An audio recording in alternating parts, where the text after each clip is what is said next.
a good building for this. First, he gives up on squeezing a modern-day function into an ancient building. In this case, he's not trying to put an academic building into a Greek temple, as he did in Frankfurt. So what he does is he basically cuts off the most recognizable part of a Greek temple called the portico and applies it to this block of a building behind, three-story building, that now unapologetically sports windows, modern-day windows, and can serve the functions within well. And the next thing he does is he puts the entrance on the second floor. And by doing that, he allows for this monumental staircase to be built in front, which permits a wonderful procession to the second floor, to the entry. This becomes truly a temple of education. And lastly, he frames that staircase in what is called Antipodia. This is a word that Clay Lancaster comes up with. You'll never find it in a dictionary, but it really means in front of the podium. And these are a Roman element, but in a Roman temple, they tend to be smaller. These big, huge, chunky things are an American invention, the best I can tell, as we will see. Again, what Greek Revival architects do is they'll borrow from ancient Rome, they'll borrow from ancient Greece, they'll use what they need that day to put together a truly functional and stylish building.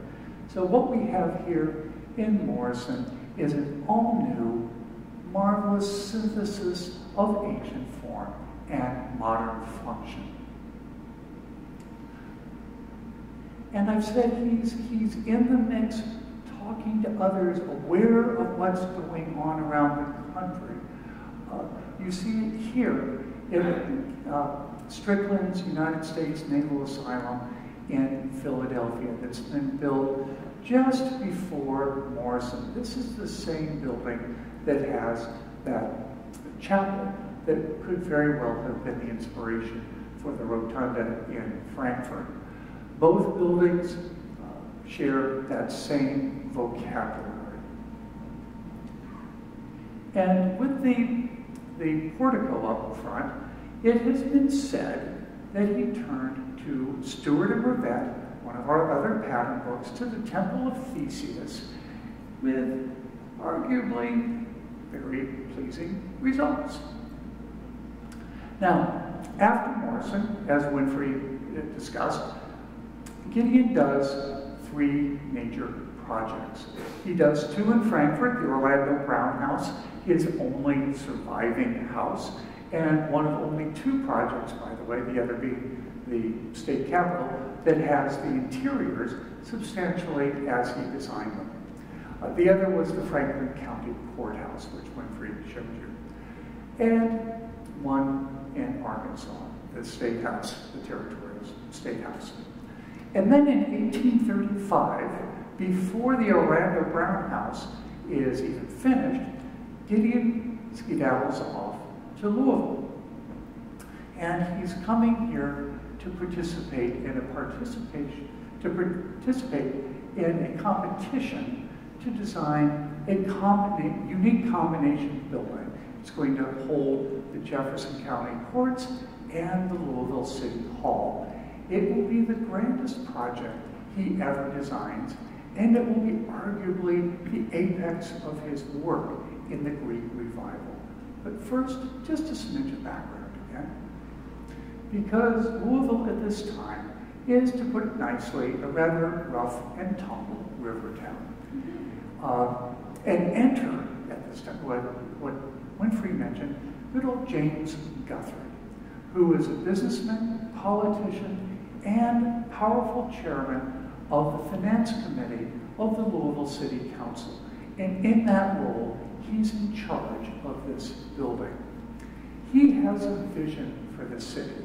He wants Louisville to become the premier city, period, and economic hub of Kentucky. And he sets out to do that.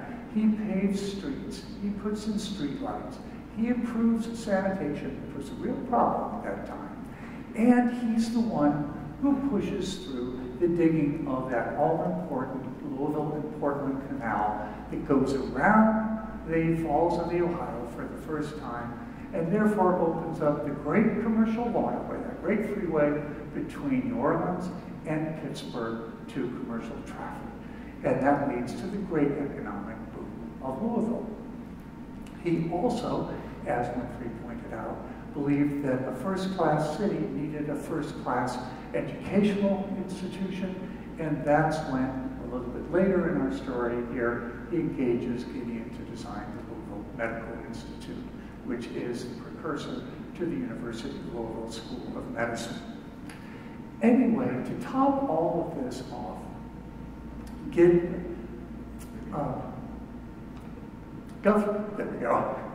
Guthrie wants a building. Remember, he's in charge of this joint building. He wants a building that will celebrate this new city that he has envisioned and is trying to create. It's to be a monument. Who better to turn to design this than Gideon Shryock? And of course, Gideon wins the competition, as we know, and he is made city architect. City architect is a new position. It comes with a salary, guaranteed salary, as Winfrey mentioned, and it gives him responsibility for every new project, municipal architecture project. It's a big deal. So what does he end up designing with Guthrie? Well, this. Wow. It's quite something. It's, what better way could you describe this other than a resplendent temple of civic pride? And it's arguably Gideon's masterpiece in the mature Greek revival. In it, we see elements of the Capitol and we see elements of Morrison, all synthesized into a truly monumental, I say again, and proud work of architecture. The porticos he takes, he again turns back to that trusty volume, the Antiquities of Ionia, and borrows from an illustration there. And this amazing, tall, incredible lantern on top comes from the Stewart and Brevet's Antiquities of Athens. This is a reinterpretation of the choragic monument of Lysicrides, which was a favorite of Greek revival architects, including William Strickland. But what a building. This is a whole new composition in the Greek revival. Up to this point, it was extremely rare, if at all, to see, for instance, porticos on more than just the front. And here they're on either side. If Gideon had had his way, Gideon and Guthrie, this probably would have had a portico on the north side too, but the law didn't permit it. So this building was meant to be seen in the round, truly a monument. And let's, so this is really, this is something new. This is something not just a copy. And I keep arguing that Gideon is part of this whole Greek revival movement around the country, and if not internationally. And you can see how this building kind of fits in with what is happening. And like architects of today, architects back then kept touch with what others were doing. They looked over their shoulders. They watched, not unlike fashion designers. And one influenced the other. And in a really interesting example of the student influencing the teacher, Patrick Snayden, who is an architecture professor at the University of Cincinnati, has this wonderful theory, and that is that the teacher borrowed from the student. In this case, Strickland and his design for the Tennessee State Capitol in Nashville, done after Gideon had drawn his proposal, his rendering of Jefferson County. He built this Capitol looking suspiciously like what Gideon did. So you can draw the conclusion that by this time, Gideon has become the master. He is no longer the apprentice. The visual evidence is a bit compelling. I'll leave it to you to decide, but can you blame Strickland if he did borrow from his student? Anyway, to wrap up the story of this building, the project became a political lightning rod from the get-go. You had competing government entities under one roof, never a recipe for good things, and the problems, financial problems of the panic of 1837, which seriously scrimped the budget. Then there was the issue of the building being too extravagant to some people, and another problem with substandard stone that was used. Gideon inadvertently specified the stone for the walls from a quarry upriver, and the stone in the wintertime, when it froze and thawed, had this nasty habit of spalling, and chunks and pieces would fall off of it. So that was a problem. So because of that and the other issues I've mentioned and more, the project was ridiculed in the press, accusations flew back and forth, and Gideon lost his lucrative position as city architect, and he lost his responsibility for finishing this marvelous building. The project stalled in 1842 when he lost his position, about half finished, until 1858, when the bridge engineer from the L&N Railroad, Albert Fink, finished it up right before the Civil War, unfortunately having to eliminate a lot of Gideon's tremendous Greek revival flourishes, including the side porticos, reducing the size of the front portico, and of course, gone is that tremendous lantern after the Corrado monument of Lysicrides. But, what we still have today is, without question, a triumph of grandeur and an homage to Guthrie and Gideon's vision of Louisville as the great metropolis of Kentucky, undeniably still, even in its reduced form. It is arguably the pinnacle of Gideon's work as the brilliant Kentucky-born architect who so successfully brought the Greek revival to his hometown, to his home state, to Frankfort, to Lexington, and to Louisville, and in the process became one of the great players in this great international architectural movement. Somebody all of us in Kentucky should be very, very proud of. And there's a whole lot more to this story that's covered in the book, and for that additional information, I shamelessly suggest that that book is available at the back of this room. Thank you very much.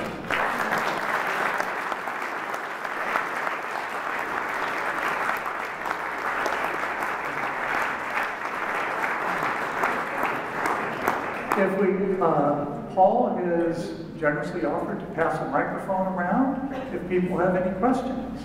Yes?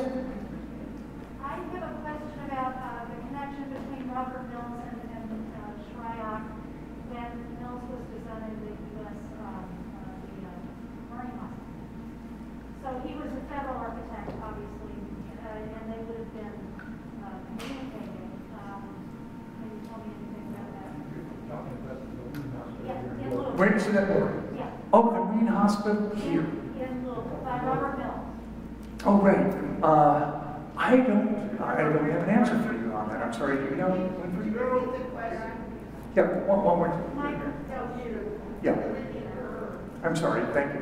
My question was about the connection between Robert Mills, a federal architect, and his construction of the U.S. Marine Hospital, which would have occurred when Shryock was active and they were prominent friends.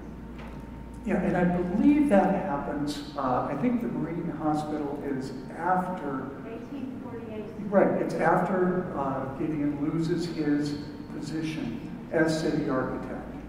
Because that is something, that's one of the unfortunate aspects of his losing that job, was logically, had he kept it, that would have been his to do.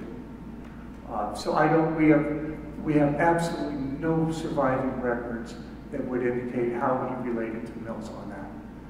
But we do know that because Mills did the Washington Monument, that Gideon tried to compete for that job.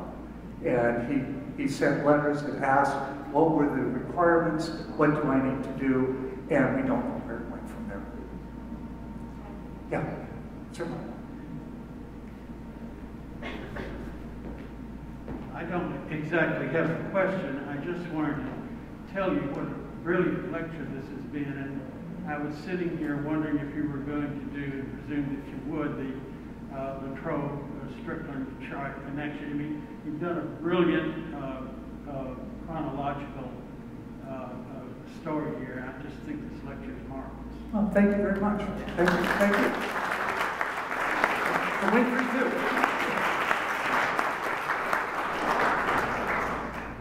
We have one more, okay? I said this to you when I came in here, but my name is Gideon Shryock, and I'm here with my sister. We just want to thank you on behalf of our family to do a little bit of our history here.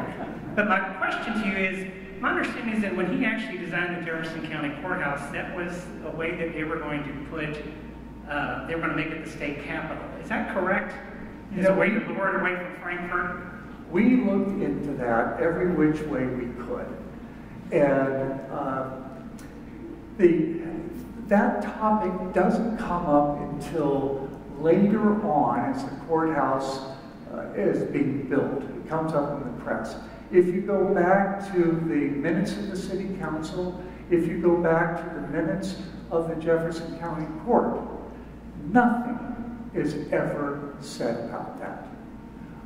So we get, and you would think that it would be if that's what we're going on.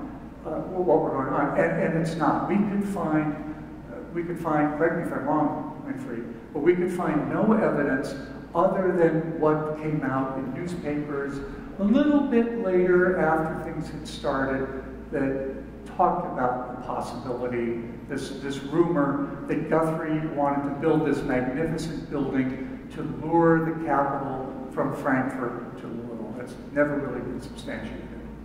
And there's also a newspaper article that was written and it referred to it as the Jefferson County Courthouse and City Hall. So the first newspaper article about that we located described it as a combination building for the city and the county. So I would, for one, would doubt that it was ever really intended to be the state capital.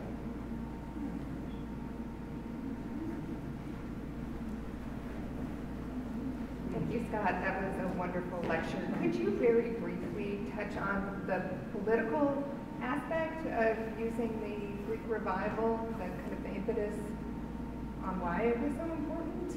Or was it just a fashion, do you think? Well, there are different theories on that. There's a theory that the Americans, having gone through our revolution, identified with the native Greeks revolting against the occupying Ottomans in ancient Greece, and they thought there's a symbiosis there, an empathy. And there's also the notion that there was Athenian democracy as represented by Greek temples in ancient Greece, and therefore we should reflect that properly in our young democracy. That becomes a little bit interesting because the temple becomes a church, it becomes a state house, it becomes a bank, it becomes all sorts of things. So eventually, it may start out with these kind of altruistic notions, but it does become arguably a style and a fashion. Does that answer your question?